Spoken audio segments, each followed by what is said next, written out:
At long last, the schedule is finally here for the UCLA basketball teams.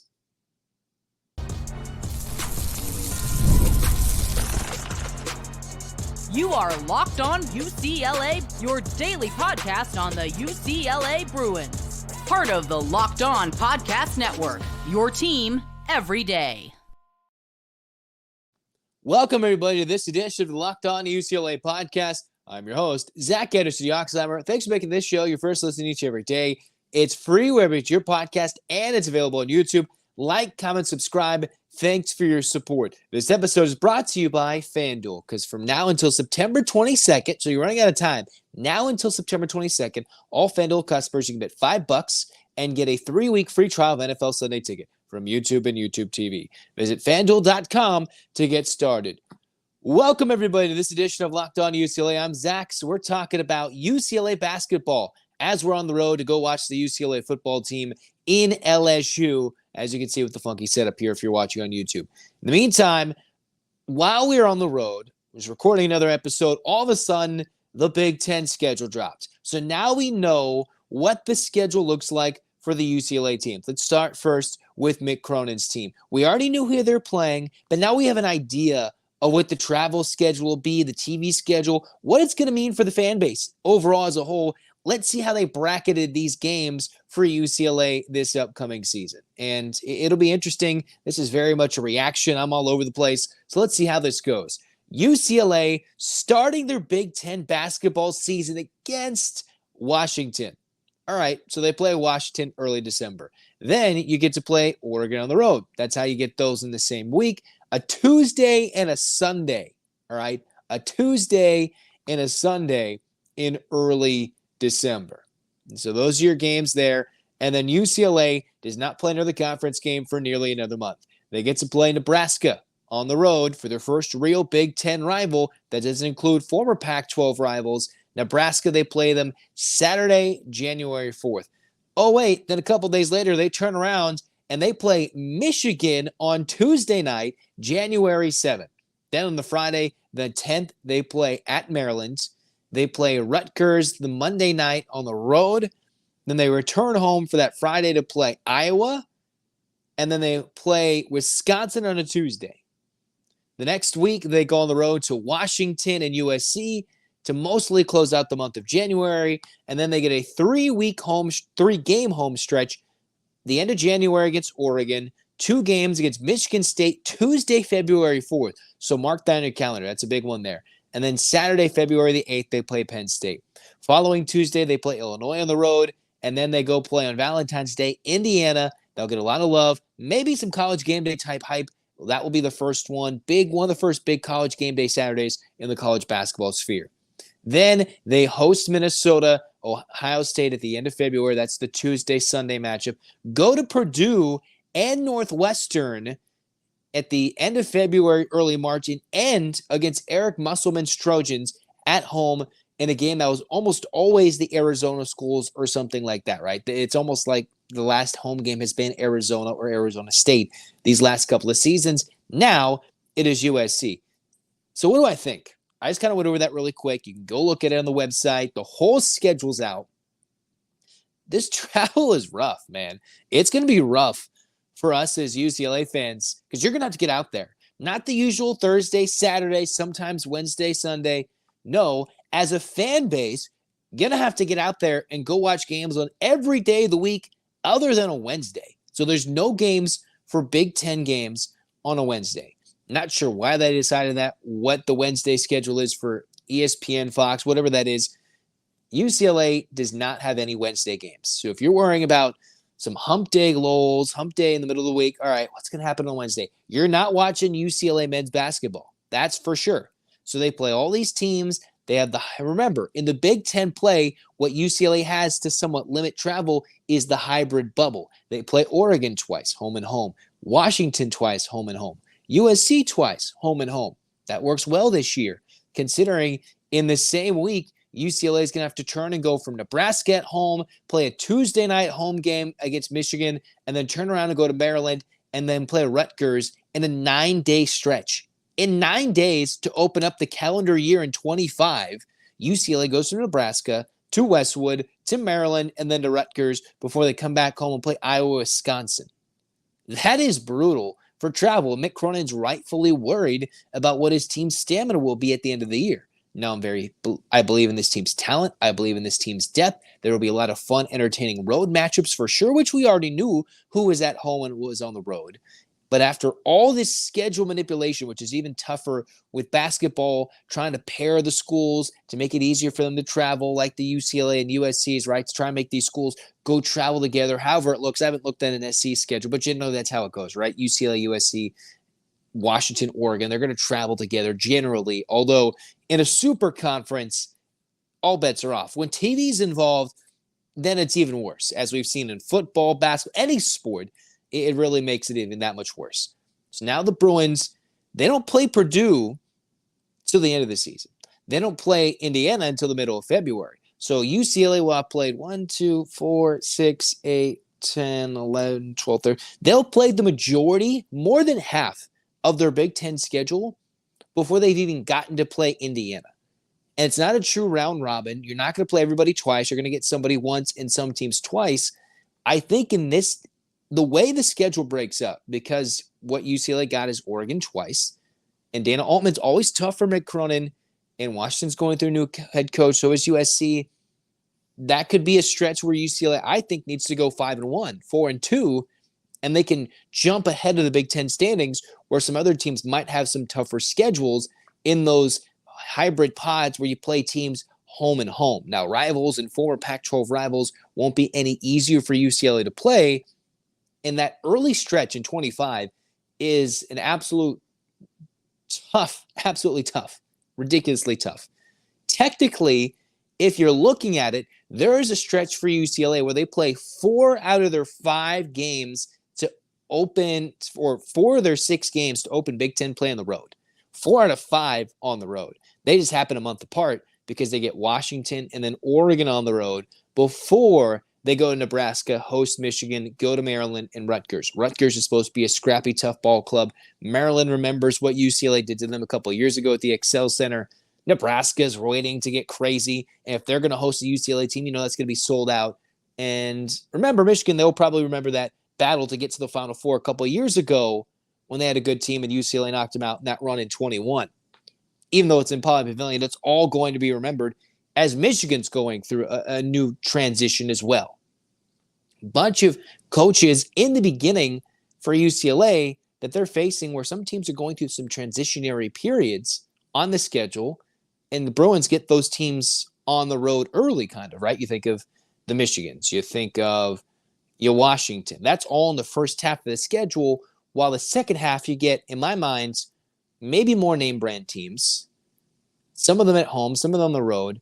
And that last weekend where you go to Purdue, right? You're literally going to play the Big Ten tournament in Indianapolis this year. So you go to where? You go to Purdue. You go to West Lafayette. Then you're going to Northwestern. To come back to Los Angeles to play USC, I don't really know what this game's going to do. They're flying back just to go all the way back the next week and play the Big Ten tournament. And I believe it's the week after the regular season starts, but don't quote me on that. That has not been released. I haven't looked at it.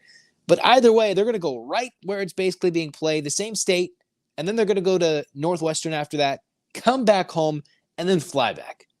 And I know you got to travel in the NCAA tournament, but that's still pretty brutal. When you go to Illinois and Indiana, you come home, you go back to the states of Indiana and Illinois to play Purdue and Northwestern, and then come back to Los Angeles, and then go back to Indiana.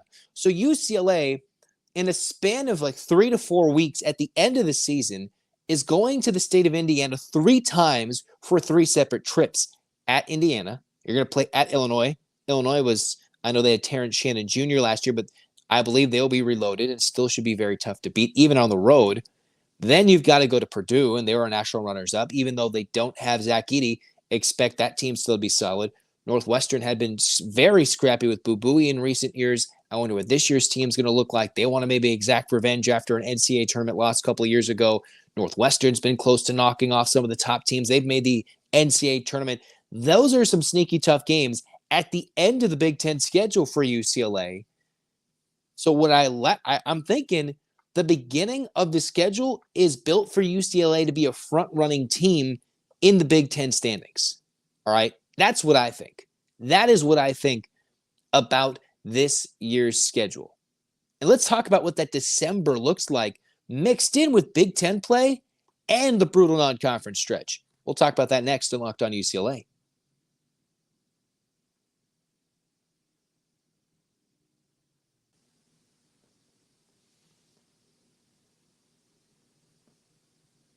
With Robinhood Gold, you don't need a silver spoon to eat up the financial favors of the 1%. Robinhood Gold allows others to get the rates and perks usually reserved for the high society. Now, the resourceful individual with Robinhood Gold can earn the very liberal rate of 5% APY on uninvested cash, receive unlimited 1% deposit bonuses, and be rewarded with a handsome 3% retirement boost on an IRA account. Robinhood Gold provides the privileges of a high net worth for any net worth. These generous benefits are now available for only $5 a month. The new gold standard is here with Robinhood Gold. Sign up at robinhood.com/gold. Terms apply. For product-specific disclosures, visit robinhood.com/gold. Investing involves risk. Rate may change. Gold membership is offered by Robinhood Gold, LLC.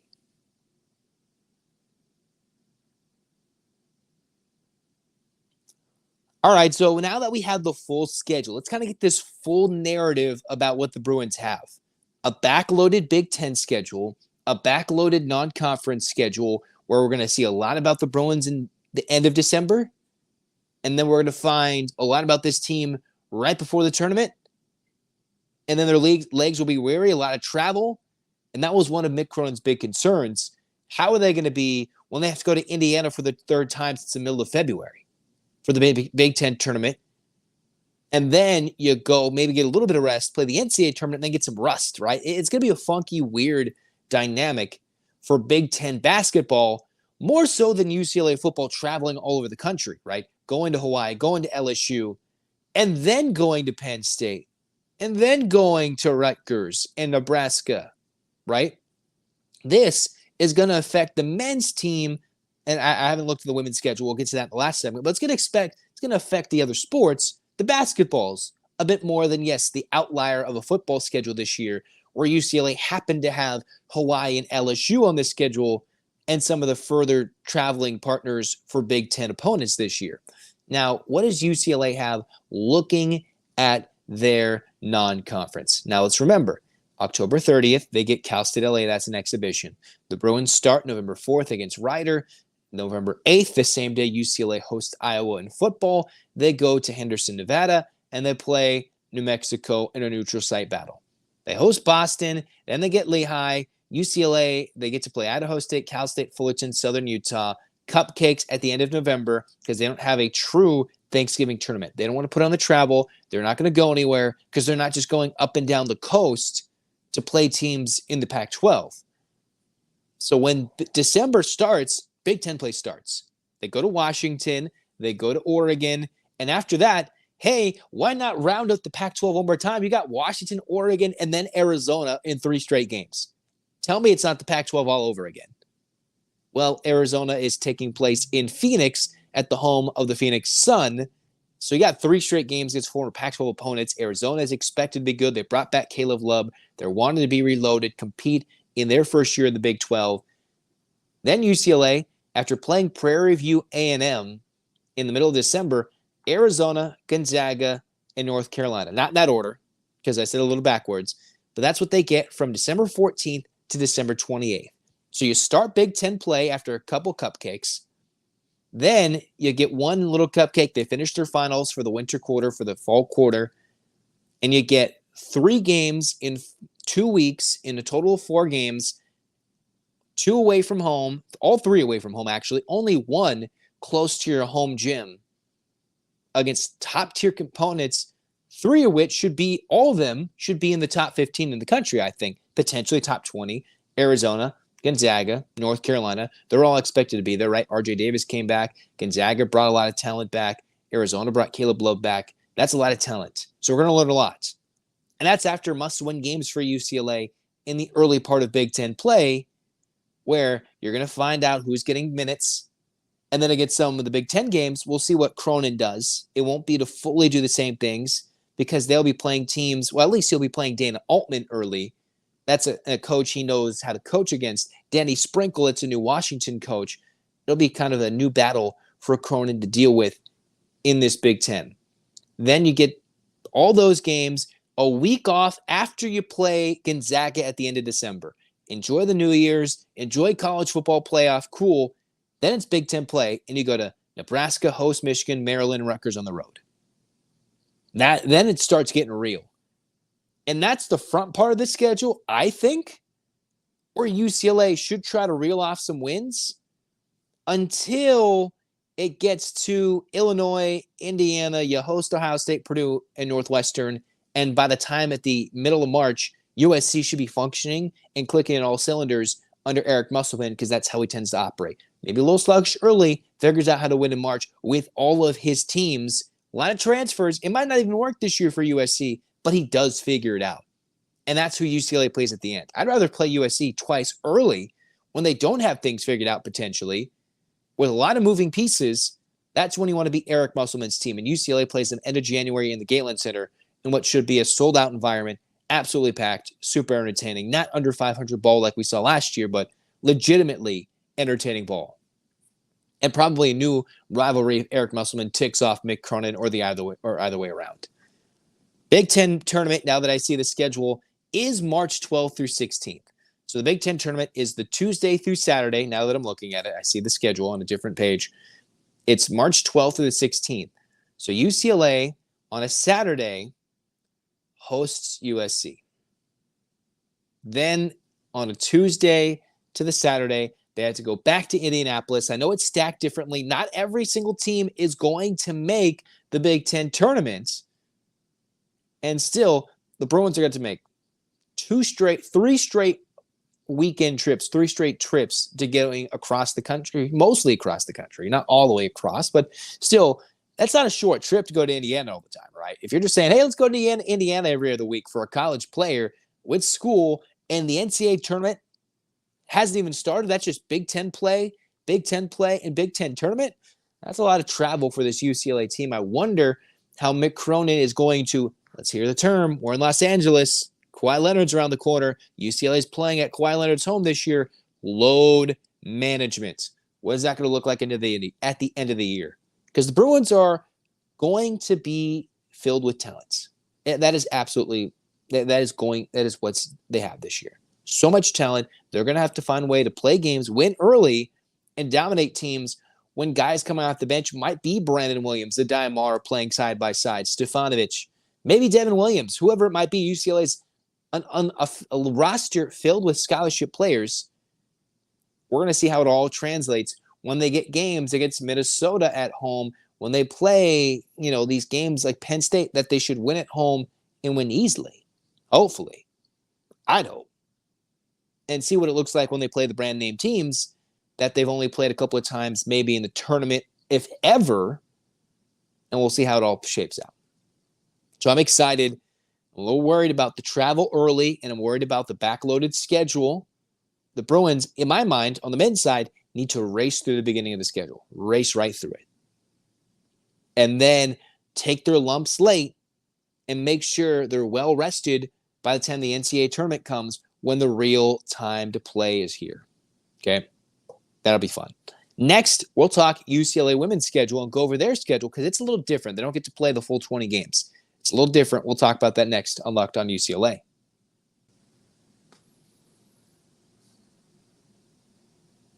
Passion, drive, and patience. The formula for winning championships is also what keeps your ride or die alive.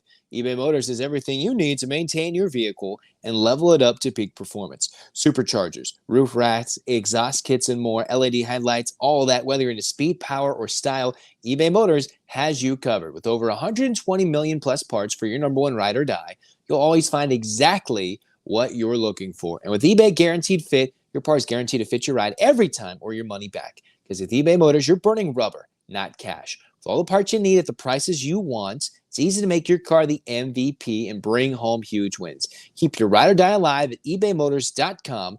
Eligible items only. Exclusions apply. eBay guarantee fee only available to U.S. customers.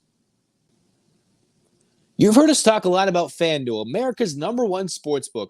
Well, we'll have something a little different for you. From now until September 22nd, all FanDuel customers can bet $5 to get a 3-week free trial of NFL Sunday Ticket from YouTube and YouTube TV. Then, with a YouTube TV base plan, you'll be able to watch every regular season Sunday afternoon at a market game.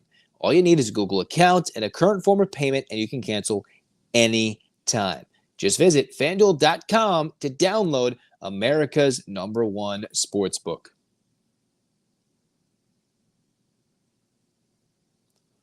All right, here we are. Final segment. We're talking the UCLA women's team now because their Big Ten schedule also released. So let's talk about it because we're expecting them to dominate and kick some butt in the Big Ten as well.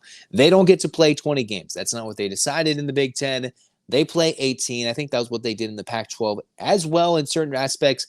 They're only playing 18. It limits the travel. So the concern in my mind for the travel isn't as big for UCLA as it is on the men's side. But for Corey Close's bunch, this is what their schedule looks like here in this day and age.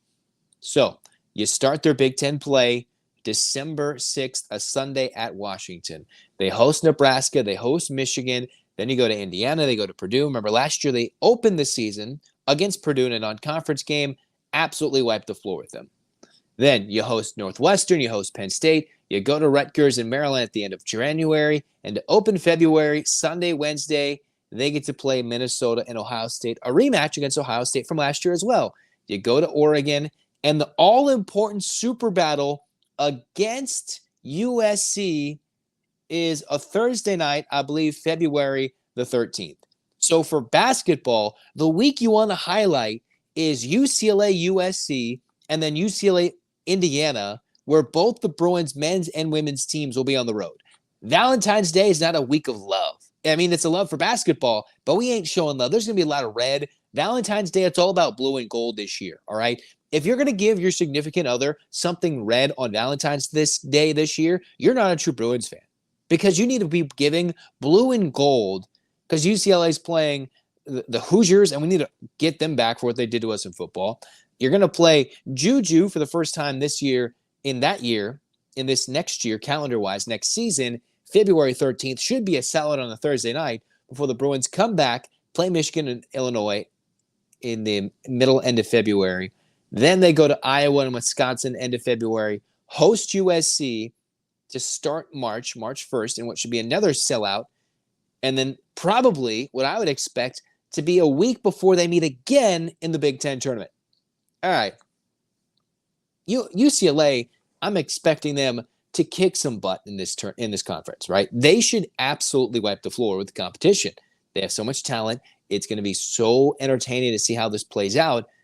And their biggest threat is the team across town, who unfortunately won 2 out of 3. One of them went to double overtime. The Bruins battled in the sellout at USC. It'll be back and forth, hopefully 2 sellouts again, and then a battle in the Big Ten tournament, and potentially what I would think, not just a trilogy, but 4 parts to this one, right? Where you get a Rocky 4 out there swinging.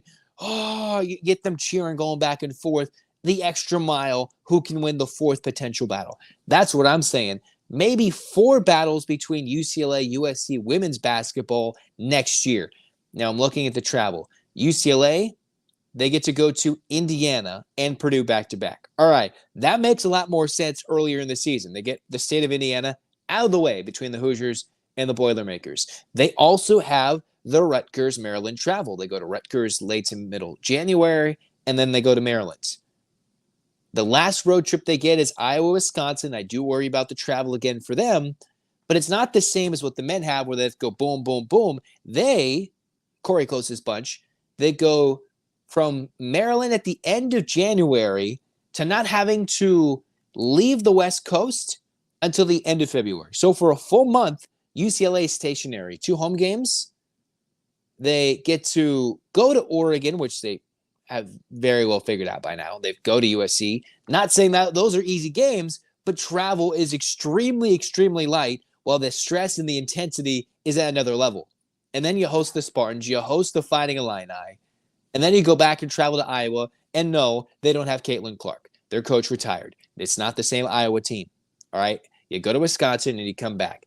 So for a month, UCLA gets to stay at home. Their most important games are coming within a few weeks stretch, from middle of February, beginning of March. And then we're going to learn a lot about the Bruins, where they can maybe earn a 1 seed. Are they earning a 2 seed? How do they slot in the NCAA tournament to get themselves a favorable matchup to avoid a UConn, avoid a South Carolina, avoid a USC, or whomever in the Sweet 16, as opposed to getting them in the Elite Eight or maybe a Final Four, rather than having to go through an LSU, Iowa, right, UConn, just to get to a Final Four, right? That's what they had to do last year. If UCLA was to try and win a national championship, they would have had to get to LSU, which they didn't, beat Caitlin Clark in Iowa, then beat UConn, and then maybe take down South Carolina. That would have been 4 in a row.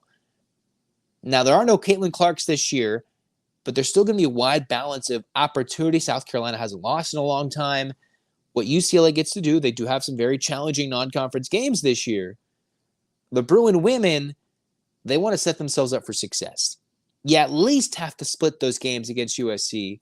Sweep them if you want to control your destiny in the Big Ten, control your destiny to the Big Ten tournament seeding, and have a chance to get a 1 seed and have 1 tough game before the Final Four instead of 3 or 4. The teams who have the least amount of tough games in the tournament, it kind of shows.